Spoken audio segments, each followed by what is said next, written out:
আজকে গিয়েছিলাম শ্বশুরবাড়ির পাশে একটা নতুন মন্দির আছে, ওই মন্দিরেই। আর ওই মন্দিরে হচ্ছিল অনুষ্ঠানে না খাওয়া দাওয়ারও ব্যবস্থা ছিল। তো আমরা আবার খাওয়া দাওয়া করে এসেছিলাম, ভীষণ সুন্দর হয়েছিল রান্নাবান্নাগুলো।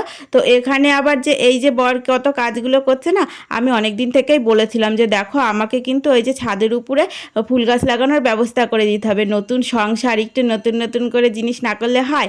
বিকালে একটু বেরিয়েছিলাম এই যে উল কেনার জন্য, আর তার সাথে একটা আসন কিনে নিয়ে আসি, এটাই সেলাই করব।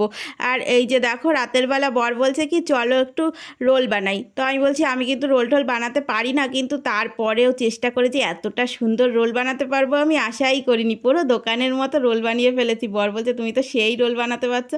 আমি বলছি সত্যি কথা, আমিও ভাবতে পারিনি। যাই হোক, দোকানের মতো না বানালেও খুবই সুন্দর হয়েছে, খেতেও ভীষণ সুন্দর হয়েছে সত্যি। আর এই যে বর এগুলো একটু সুন্দর করে করে দিচ্ছিল, তারপরে শাশুড়ি মাকে দেওয়া হলো, আর ওদিকে শ্বশুরও খেয়েছিল, আর তারপরে আমরা সবাই মিলে খেয়েছি, ভীষণ সুন্দর হয়েছিল।